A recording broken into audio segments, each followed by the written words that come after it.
Hello fight fans and welcome to another episode of Tough Boxing on the Road.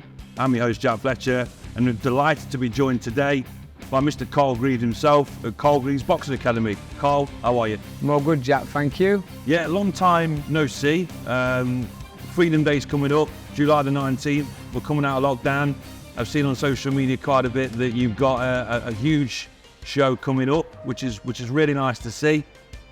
Just tell us a little bit about it. Yeah, really excited. Great news for everybody. The 19th of July. So September the 11th, I'm back at the Morningside Arena at Leicester. 3,000-seater venue. Had shows there before. Obviously, Frank Warren Promotions has promoted there, and Barry McGuigan, both TV channels and TV shows. So really excited about it, and great to have my lads, all that I manage on that show, all in one stable. So really good. One fighter that's standing out from all the rest is one of your fighters, Mr. Stanley Stannard, straight off the back of a convincing win on Fight Zone a few weeks ago. Another knockout for him, 2 knockouts in a row now, 100% record, fighting an old rival in Kyle Fox. They met in the amateurs. A little bit of animosity there when I interviewed Kyle a few weeks ago. Looking forward to that one? Really am, yeah. I mean, we tried to make that fight for the last show on Fight Zone, but obviously Kyle's trainer was on holiday and he didn't want to do it without his trainer, which is understandable. So we've got it on now on a big platform. The show's going to actually be filmed by Fight Zone as well. So great platform for the fighters, and yeah, I'm looking forward to that fight. Like you say, old rivals, a boxed twice in the amateurs. I think Stan beat him both times, but they're good fights, and Kyle fancies the job. I listened to his interview with you, and yeah, he's really up for it, which is good. He's going to bring a few fans as well, and it'll make one hell of a night. Looking at the two fighters and their attributes and what they sort of bring to the table, stylistically, how's this fight going to pan out from your point of view as a coach, as Stan's coach? Yeah, well, Stan's at that stage now where he's sort of like mixing it up. He can box on the back foot and he's strong enough to go forward now and have a tear up. I mean, I prefer him to box, use his skills, use his attributes. But as you've seen his last couple of performances, he's been going on the front foot and he managed to get a couple of stoppages. So it'll be interesting to see what we decide to do on the night. Whatever Kyle brings to the table, I'm sure Stan will have an answer to it.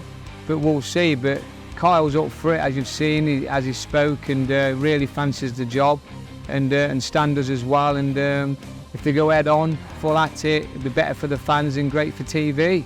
In regards to Kyle Fox, I mean, he's bang up for this. He wants redemption. He's convinced that he's going to get a win over the line as well. What does Stanley need to be wary of with Kyle in terms of what he's bringing to the party? Just complacency, really. I mean, obviously he holds 2 wins over him from the amateurs, so he might just think it's routine, but I think Stan's been around long enough to know now that it'll be a different Kyle in the pro ranks. I mean, Kyle's a bit more experienced. He's had 8 fights, 7 wins. He's fought for an area title. So he's got the championship rounds behind him and the championship experience, and obviously Stan's still in the rookie stage of his career. Once he had 4 fights, 4 wins, he's not been 6 rounds yet. I mean, he was scheduled for 6 last time, but managed to get the stoppage in the 5th. So it's a little bit of a step up in the pro ranks for Stan. So he can't be complacent, he's got to be on his game, and I'm sure he will be. I mean, Stanley Stannard, extensive amateur background, he's won many amateur titles, and now he's coming to the pro ranks. I think he got a knockout in the first round at one of your shows just before we got locked down. He was a very convincing win. What's it like working with Stanley week to week, month to month? He's a great kid, very, very dedicated. Like I said before, he's the most dedicated fighter I've got. He's one of these kids that you have to kick out of the gym. Always wants to train, always calling me saying, "Are you available to train me today, coach?" And he wants to come anytime, you know what I mean, when he can, which is great, you know what I mean. He's fantastic having a fighter like Stan, and with his skill set and mindset, I'm sure he can go a long way. And in regards to the other fighters coming through the ranks as well, you know, the casual boxing fans probably don't know too much about these guys, but they'll get to see these guys showcase their skills in Leicester in September. Yeah. Just want to tell me a little bit about the other guys on the card? Yeah, well, we've got Kyle Haywood. He's like a veteran of the gym now, Kyle. He's a former area title challenger, lost by a point at the same venue actually on a BT Sports show. So He's up against Ryan Amos, a local lad from Nottingham, so it's a local derby, Leicester v Nottingham, and that's for the Midlands area super welterweight title. So it's a title that Kyle lost to before. So hopefully, obviously Kyle can win the title and become Midlands area champion. But it's going to be it's a close fight. It's going to be an hard fight. They've sparred before. There's nothing in between them in sparring, and which, like I say again, it's another 50-50, and which is what I like to do, try and bring even money fights to the show and for the card, so the fans are the only winners of the fans.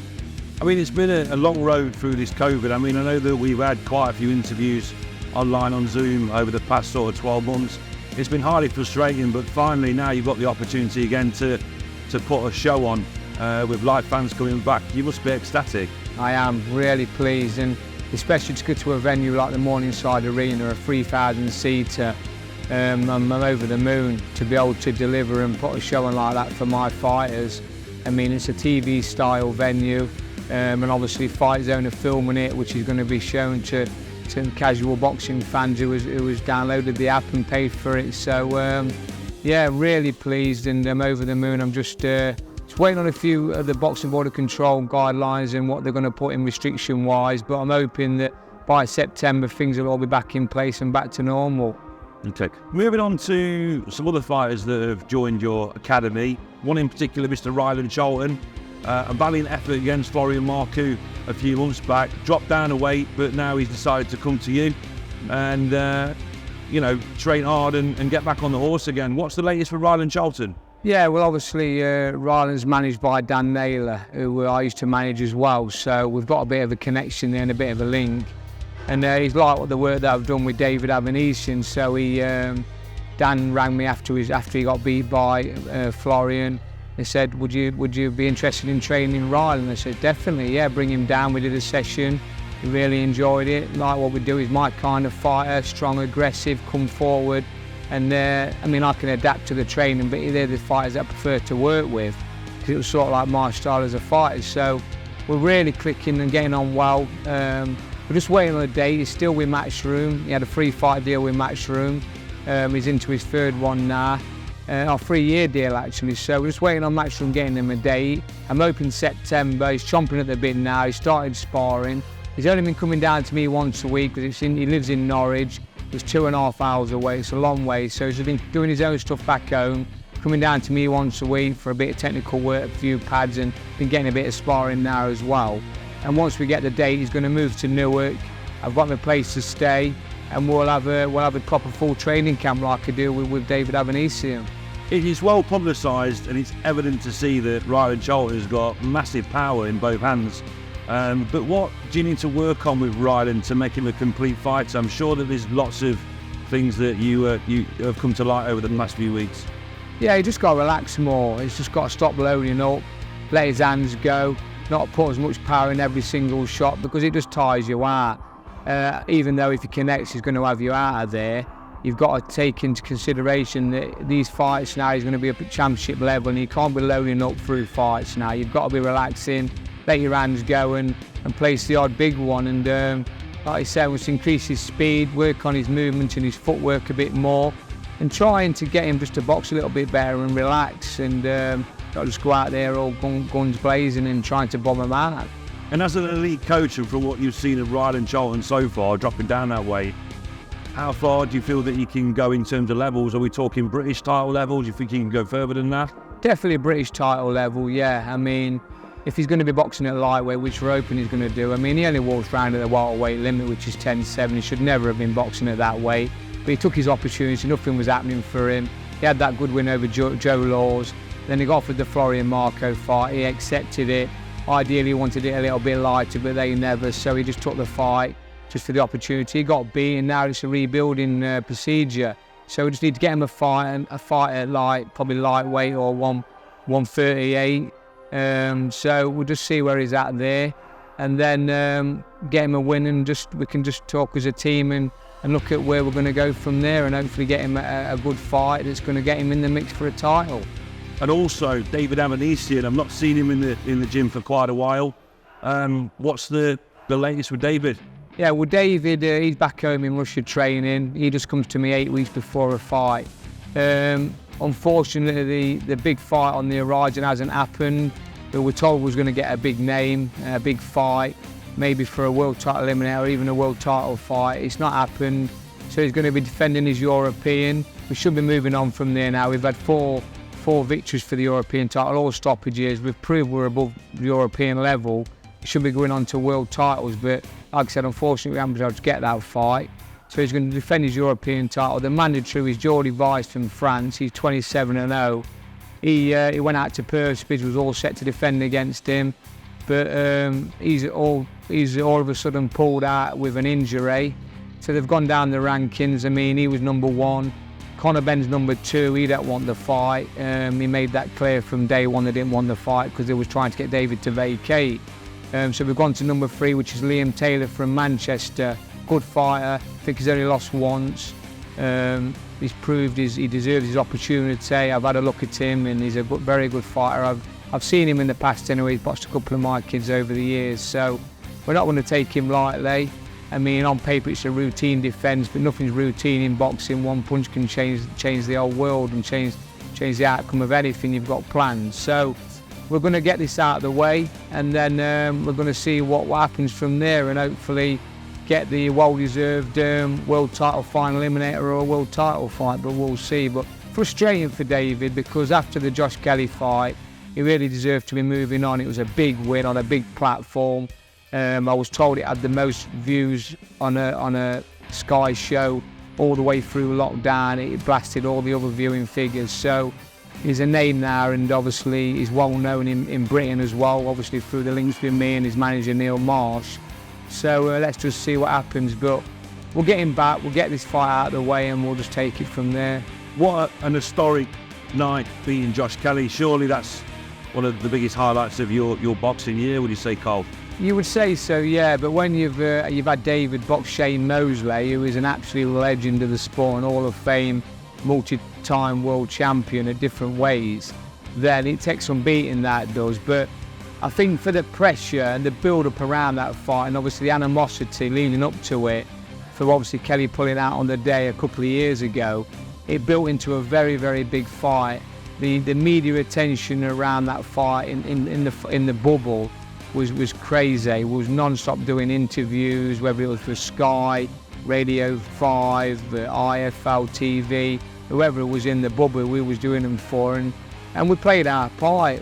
We built into a massive fight, and we got the win. Like I said before, there was a lot of pressure on that fight for me, obviously not just for me as a trainer, for the whole team.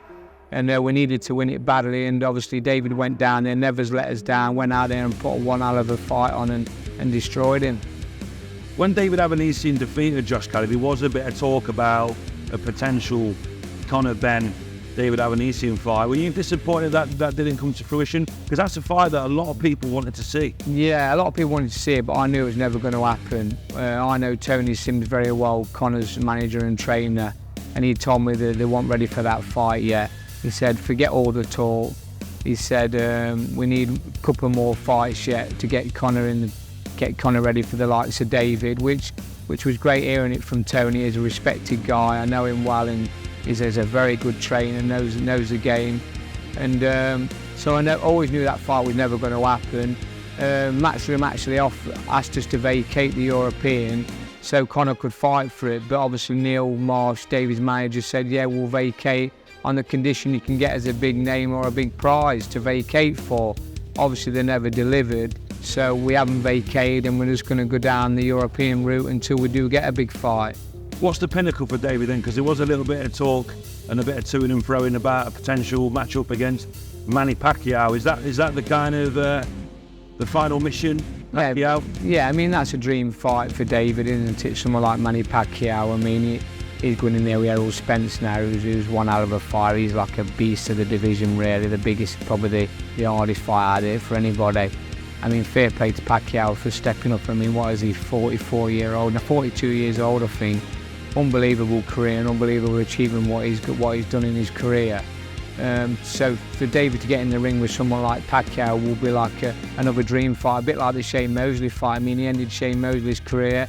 You never know, he could go and end Manny Pacquiao's career. Is it just a dream though, or could this become a reality for David? If he keeps on going in there winning, could this opportunity arise at some point in the future? Definitely. I mean, listen, David's ranked in the top 5 across the board now in all the world boxing organisations and all the governing bodies. So, listen, he's one fight away from a world title. He's in the position now to fight for a final eliminator. If he wins a final eliminator and Manny Pacquiao's world champion at the time, and David gets ordered mandatory, then it could happen. It's not far away at all. But let's just see how Manny does with Errol Spence. I mean, if he doesn't beat Errol Spence, I mean, what a unbelievable achievement that is. I mean, Errol's a great fighter. So at the minute, no dates in the diary for David, but a date is pending, and you're just waiting for an announcement then? Yeah, I mean, it's gone to Perspies now to fight Liam Taylor. I think the Perspies are due in on the 21st of July. If agreement can be reached before then obviously we'll get a date in place. We're looking at around September time. I mean, I've made David aware of that, and obviously Neil has. So hopefully September time he'll be back here probably the end of the month if that does happen, and we'll have a 6 to 8 week training camp. But one thing with David, he's always in great shape. He trains every day. He trains like a beast. I mean, he only does 1 session a day when he's not got a date. Doubles it up when he's got a fight date. But whether he's swimming, whether he's running, whether he's doing his strength and conditioning, whether he's doing his boxing, he's always in the gym, always doing something. So can never concern with David. I mean, to come in this gym 11 years ago as a trainer and get to the point where you're at today, you must look around and feel absolutely ecstatic of what you've achieved and how far you've come, Carl. Yeah, I mean, like I said before, I mean, I've had every champion across the board from area level all the way through to world now. Obviously with David, who actually went on to win a world title. So it's a fantastic achievement. I'm really proud of what I've done. I mean, especially in this little gym here. I mean, we've turned out some very, very good fighters over the years. And I've actually had my trainer's license 21 years now. I mean, I got it when I was a young lad, when I was still fighting. I've never let it lapse. I've always renewed it every year. And I've always dabbled in the training for a long, long time. But I'm reaping the rewards now, obviously, with having the likes of David in the gym, and it's rubbing off on all the other fighters because we've got some great prospects coming through, and you'll see on the night at Leicester how good the talent I've got coming through. Carl, it's been an absolute pleasure coming to you today. Thanks for the invite down, and thanks for coming on the show, and catch up with you soon. Brilliant, Jack. Thank you.